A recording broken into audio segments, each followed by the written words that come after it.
My name is Gurumurti, and today we're going to talk about masks in the way of spirituality. And I'm very happy and honored to be here. As we all know, maybe we give presentations and talks and trainings everywhere as job, etc. But when we are in the family with the most valuable and important people of our heart, we feel that sense of joy and excitement and shyness. So I'm feeling this way right now. So if you see me a little bit emotional, it's because I love you. And quoting somebody, the subject of today's discourse is masks, transparent to transcendence, because it's my passion, actually. It's always been my passion since I was around 20. And today is going to be a kind of free speech, open, with some phases. First, some theoretical and philosophical side, historical.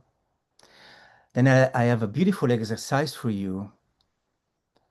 Then we will show the results of the exercise and a part of questions and answers. First of all, why I've been researching on masks.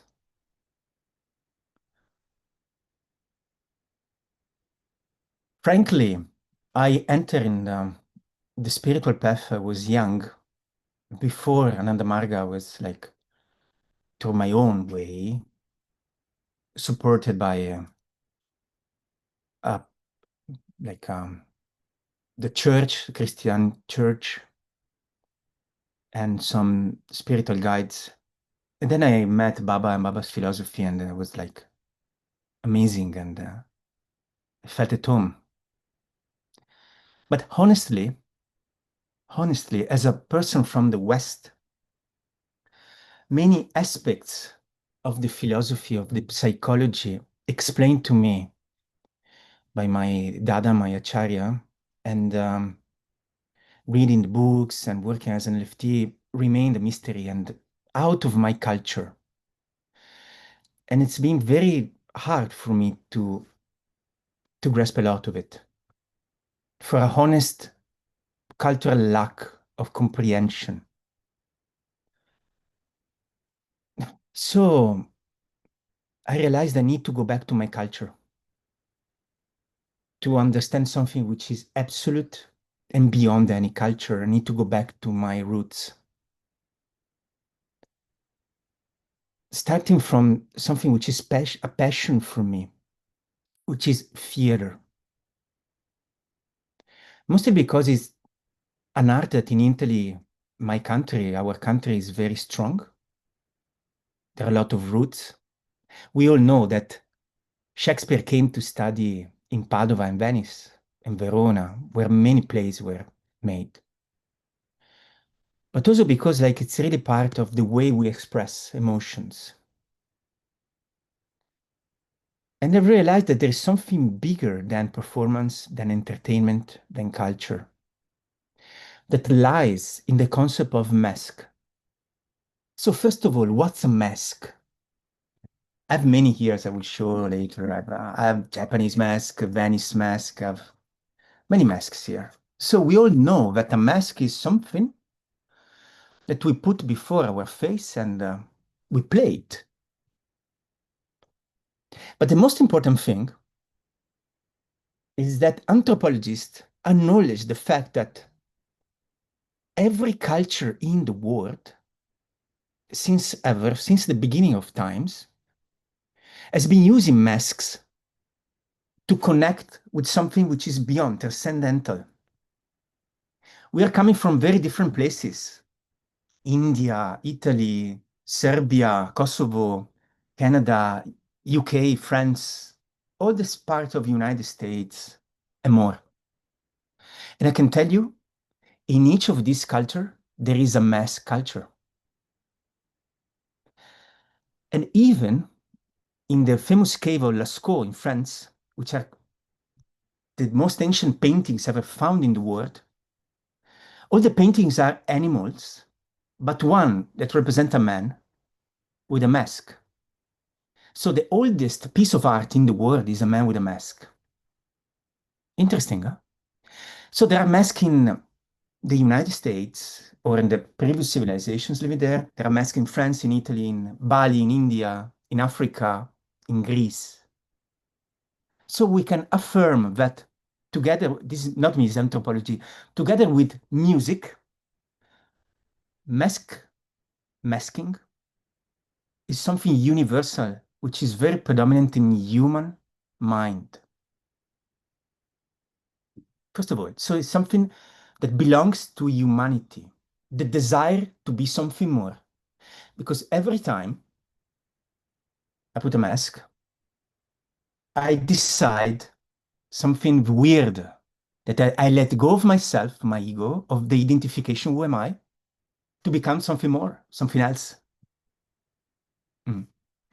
And strangely enough, not all the cultures, all the civilizations in the world have a codification of language. But all the cultures use masks. And that's interesting. So my passion came from there, from understanding that to know human mind, humanity, I need to go where there's this expression. And the word mask is very interesting. There are three roots, etymological roots of the word. The first is from the Greek maskara, maskara, that means person, identification, person, like persona. Because they believed, the ancient Greeks, that each of us is not just himself or herself, is what he represents and decides to be. Because there is an inner spirit that moves us through our mask, which is the body and identity. Second, more interesting, from the word, from Occitan language, from the southeast of France, masca, that means to eat, to chew. And that's the idea that we become what we eat. And eating something, we become that body. In Latin, this masca became manducatio, which is the actual practice of Eucharisty, when in the Christianity, the people eat the body, the flesh of Christ to become Christ. Mm-hmm. But the most interesting root of the word mask is the Sanskrit word murti, that we all know. That means the shape, the form. Ananda Murti, the form of Ananda. So in the Proto-Indic Sanskrit that came to Europe, mask comes from Murti, embodiment. And it became famous in the European culture through the practice of theater. Theater that comes from the word theos, tron. Theos, Greek, gods. Theos, theocracy, theology, teatro, same word. Tron, representation, stare at, look at the gods. Look at the gods. So theology is the study of the gods. Theocracy is the power of the gods. Teatro is the witnessing of the gods. And which are the gods? So this is a nice story. How theater came to the Greeks and became something incredible. Because there was a guy called Alexander the Great, Alexander Magnus, was the conqueror of Macedonia, of Greece, to Persia. And we all know he arrived to India, to the Indo River. And he was very smart because he understood that he needed to integrate the religions, the cultures, the rites. And when he arrived to India, he saw and realized something which is very different from the Greek culture that came from the Vedic. That these guys did not witness, excuse me, did not worship statues. In Greeks, they were worshiping statues of Apollos, Venus, and the gods. They were doing something different. They were actually closing their eyes and embodying the god, becoming the god. And said, "What, this is interesting. I can become God." So they were doing meditation in the idea of becoming the mask of God, becoming the Murti of God, becoming the embodiment of God. So when they came back from India, they wanted to integrate this in the tradition, but didn't know how to do it because there was a specific concept that was from India that was very difficult to be absorbed in the Greek mind. And was the concept of Shiva. We all heard about him, huh? Shiva. He's the god of destruction, god of power, something out of control. And so they needed to create a new way to worship religiously. And they said, you know what? We need to find that we cannot make statues. We cannot make a statue of Shiva. We need to embody it and show to the people. But to respect of divinity, we cannot use our face because we need to take out some of our ego and persona and personality. So we will cover the face. We will allow Shiva, they become Dionysus, to be presented to the audience and teach and talk. And we cannot write and say what Shiva will, this God, the inner God, will say, will do. We need to allow the space for the spirit to be presented. Interesting, huh? So actually, the main idea of the Western theater comes from that experience, the meeting with the Shivaite culture. And the question was, how do we show to the people something which is wild and embodied and inner to each of us, which is not a devotion of a statue, of an image, but it's inner awakening of a divine spirit. So basically, theater comes from Tantra. Big time. And it's the cultural representation of the personal experience of the researcher looking for his own soul. In the common life, with the tragedies, with the wars, with the love, etc., etc., etc. So that's, long story short, that's the main idea of what is theater, what is a mask. It's something to let go of the ego, of the identification of myself, and allow an inner spirit to be in the field of reality. And this is called theatron, theostron, theater in Greek. So it's nothing about entertainment, it's everything about a spiritual practice shown to society. And actually, the people were allowed, but this in all the cultures. Not everybody had the possibility to wear a mask and embody God. We're a kind of spiritual researchers, shamans, and priests, a sacerdotal caste. Was the chance to feel, to embody, to be. So again, mask is not an object, is not a tool, is not just a tool, but it's the main concept that I am allowed to become something more, which is of divine presence and divine spirit. Isn't it beautiful? Nice. And so there is a philosophical side of it and a traditional side of it, because when the Romans uh, conquered Greece, actually, they made the empire, the stupid empire, actually, just copied recently. But they got to know this. They got to know this culture, and they took the tradition of masks. But they started to do something very interesting,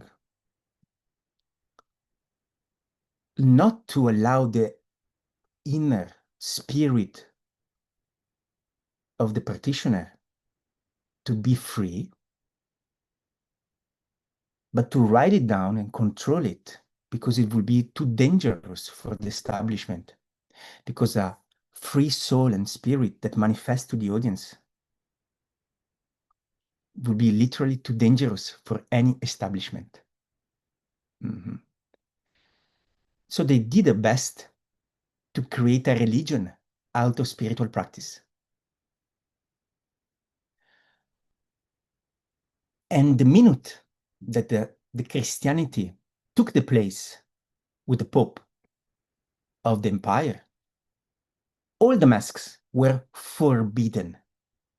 So basically, in all the West, in all Europe, Christian Europe, masks have been forbidden for centuries, for the simple idea that nobody could be a god or a spirit. We needed to worship again something else, a statue or a ritual, etc. So masks, again, represent the concept and the symbol of the inner research for an internal God, an experience of God with a simple, more characteristic, which is I want also to show to the world. I feel it. I feel that there is a God inside of me, and I want to show to everybody. And when I realized that, I found it so fascinating, so interesting, so tantric, so me, so probably so us. And mhm. I will talk a little bit about Europe and Western culture because I know better, but there's a lot of talk about others too. Um, when the universities started to flourish in Europe, in Italy, in France, in Spain, everywhere, in UK, in England, we know Bologna, Padova, Paris, Oxford, etc. They were researching for all culture, especially they have a myth of the Greeks. And they found that there was this culture of masks painted in the vessels, and so they want to, what the hell is this? We never seen that. They were forbidden. So they started a new wave of theater, and that's the one that Shakespeare came to study. But again, it's been censored because a free spirit that walks wild and denounce the corruption of the society was too dangerous. So the government, the church, the nobles said, no, this is not possible. We have to block it. And so mask using, mask theater, mask making became an underground art, forbidden. And there have been waves of research on masks. And the last one was actually in 20th century, the last century, where they studied again the books of the original university and found out that there were masks, we were playing masks. When the anthropologists, especially Claude Lévi-Strauss from France, start to explore the civilizations, one of his first books were about masks and gods. So again, it is something which is all around the world since ever, and it's a common instinct of the human being to research for an inner God and even to show to the world. Mhm. Now, also in the native traditions, especially of the country most of you are, which is the United States, in the wisdom of the natives, it said that reality comes to dreams that become symbols of a beyond reality, symbols that become storytelling, narrations, that become myths, that become rituals, and then reality. It's something that we all know. The shamans do that. Dream, the symbols. I would say dreams, rituals, symbols, reality, myths.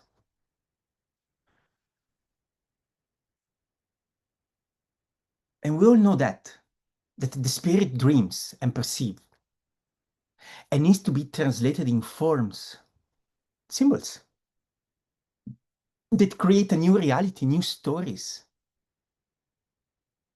to be told, stories to be ritualized, stories to be lived, and they create a society, then a reality. And we all know that the current civilizations come from stories, narrations. Western civilization comes from the Bible, which is actually a book of novels and tales. And a lot more also come from India.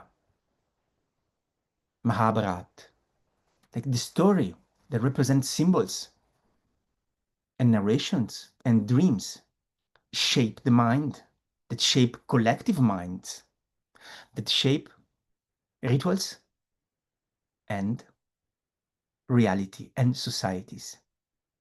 So again, what's a mask but the embodiment of a symbol, the embodiment of a dream to be delivered to the world? And I personally believe strongly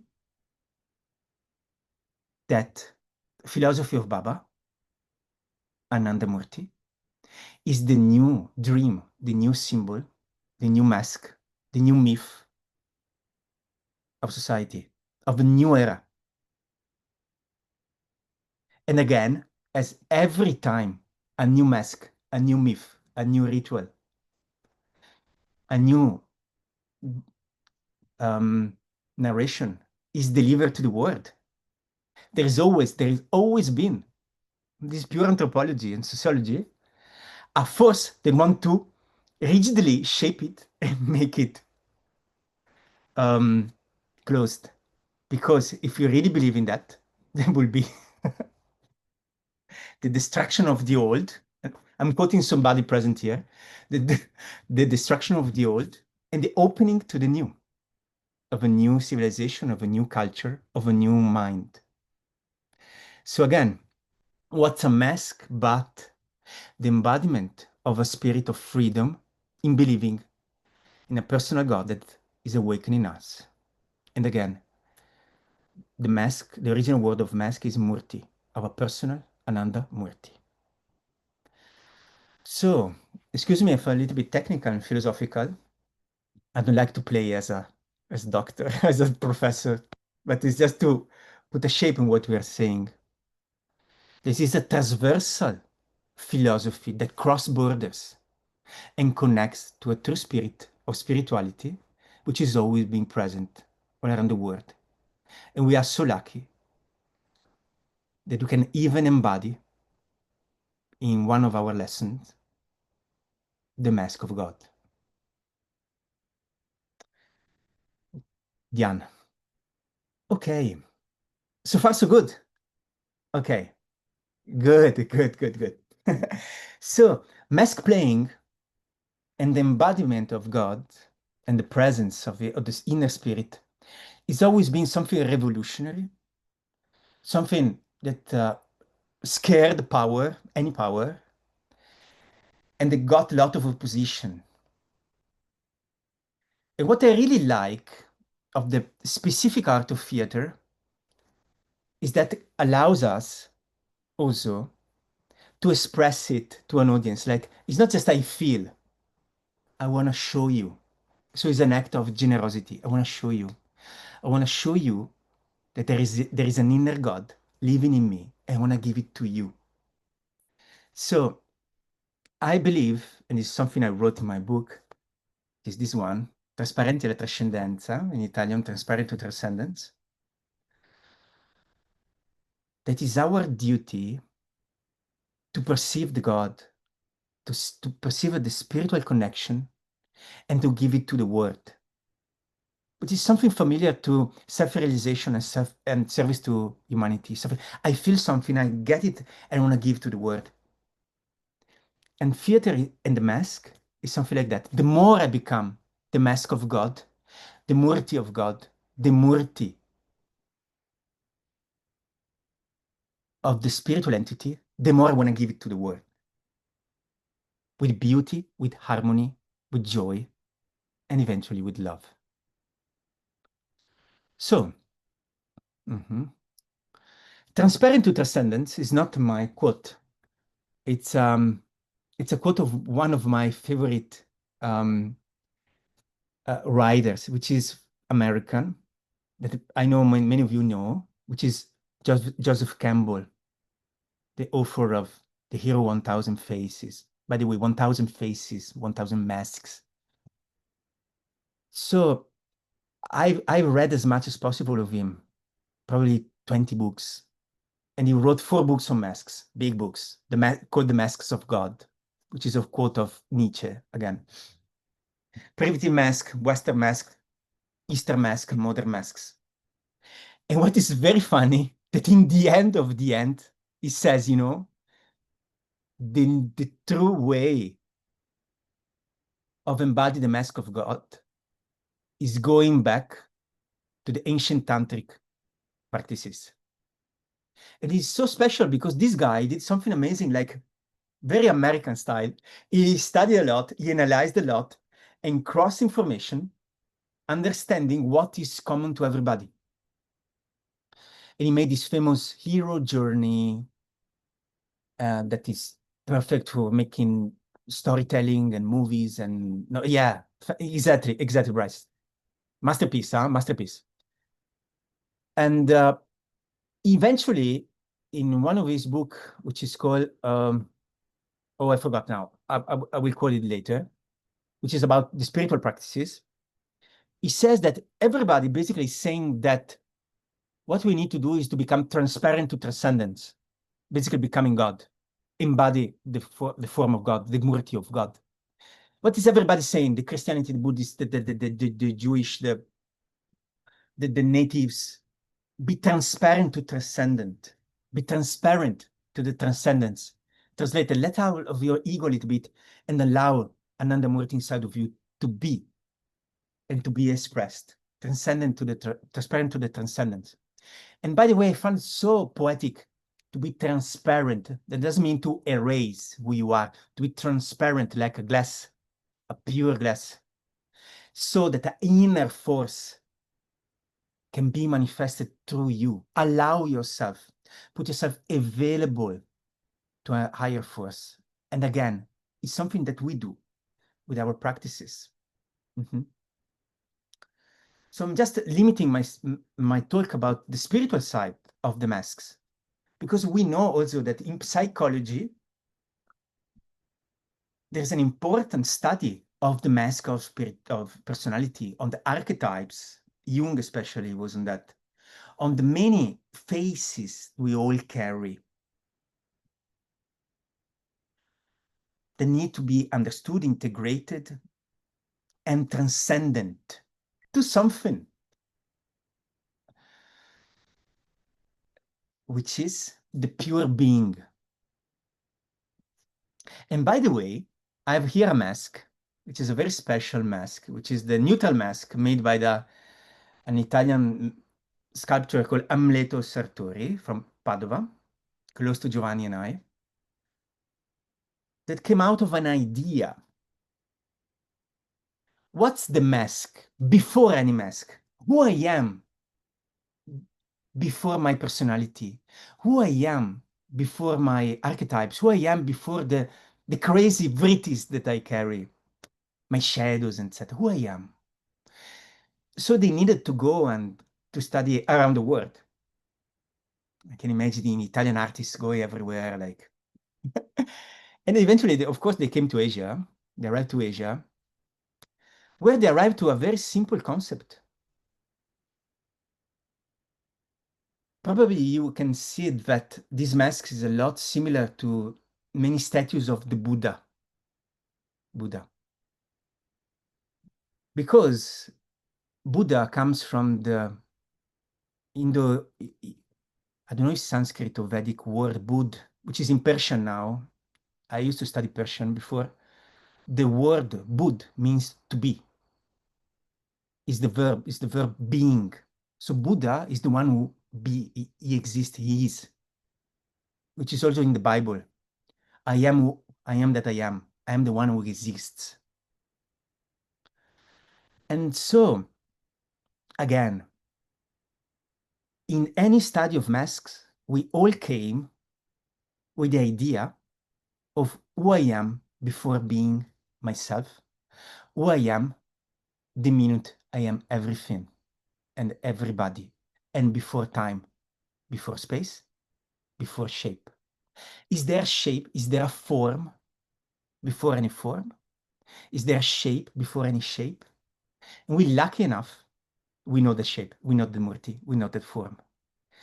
And again, we have the great chance to embody it. Mhm. So, what I'm trying to say here is the instinct and the intuition, the instinct of embody a perfect shape, a perfect mask of God is present in the deep nature of every human being, in every culture, in every spot of the world, since prehistorical ages. So the instinct of Tantra, of becoming one with God, with an inner God, and manifesting, is something transversal from the origin of times, present everywhere. And that's why we are so lucky we can share the word how to do it. Now, I want to propose you a little exercise, if you want. The proposal is this.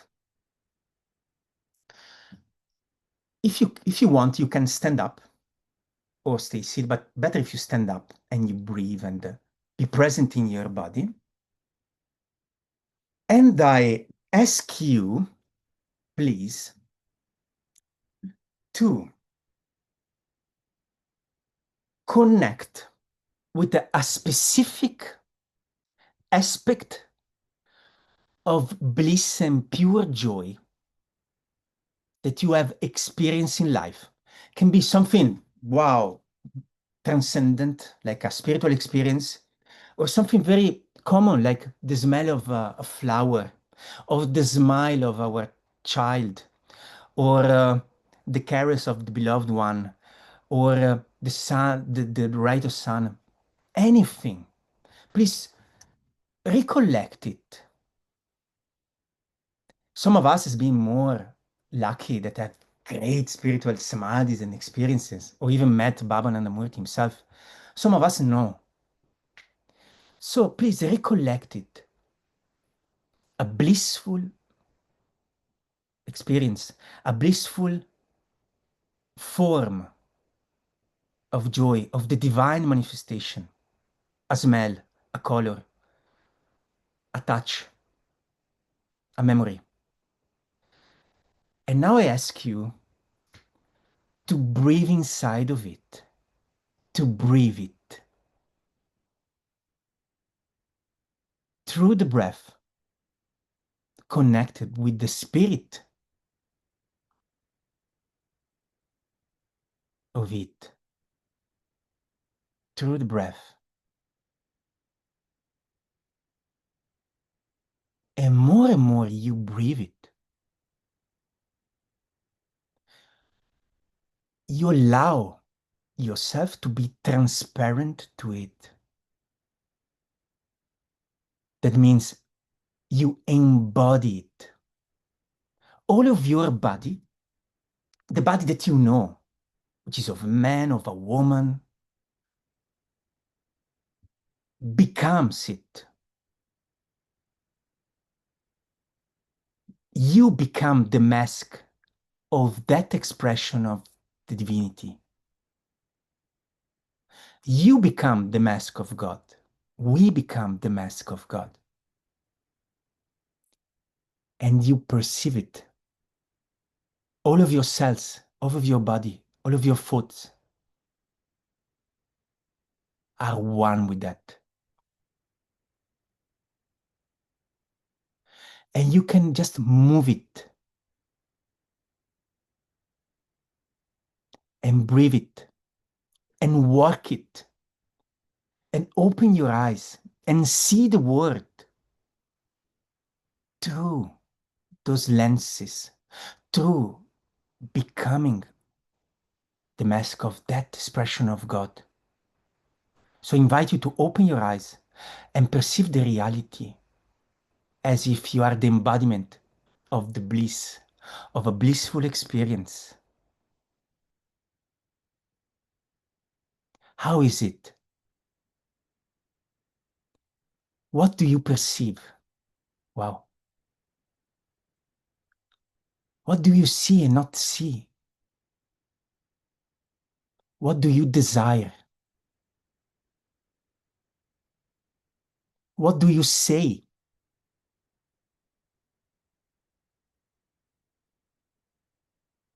What do you believe?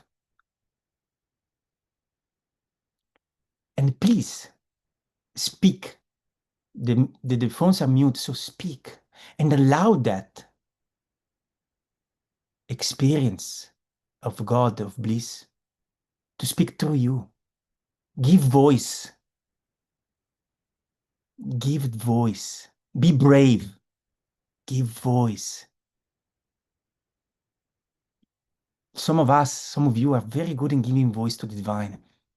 Please give voice.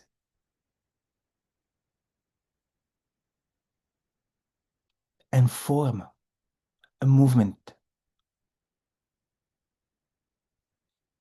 Yes.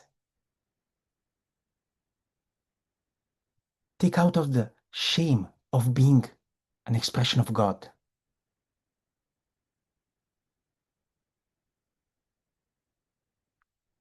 The, the voice of God. The eyes of God.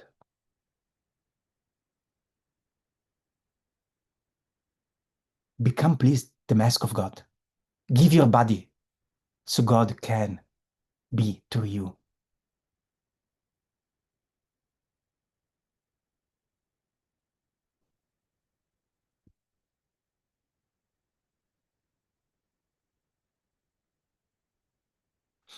Which is eventually the real meaning of our Ishta mantra. So just be and present it. Thank you.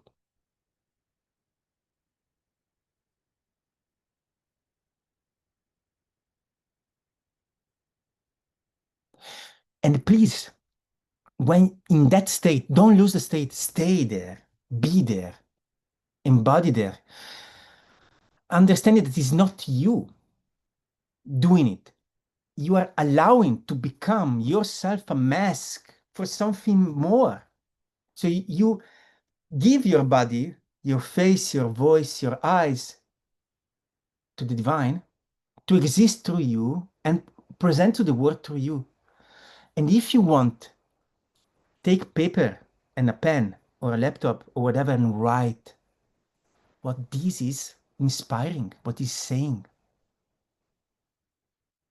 Just express it. Express the divinity. Express the divinity. Take some minutes so we can share it and enrich each other's soul.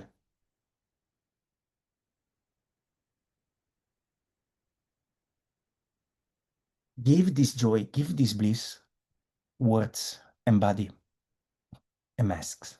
and symbols.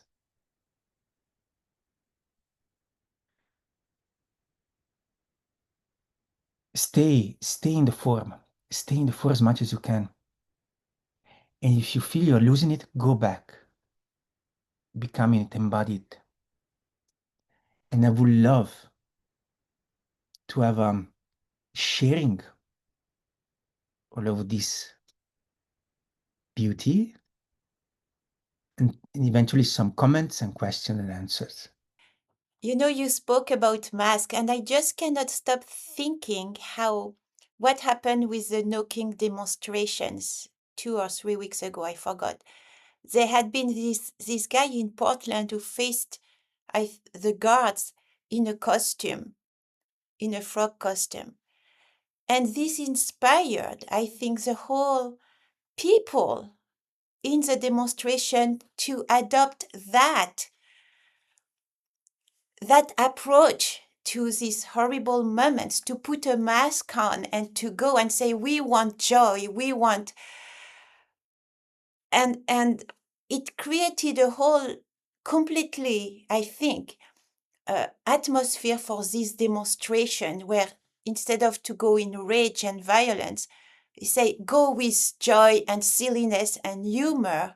And I think this was such a gift to the whole United States population who is against this tyranny that we are facing.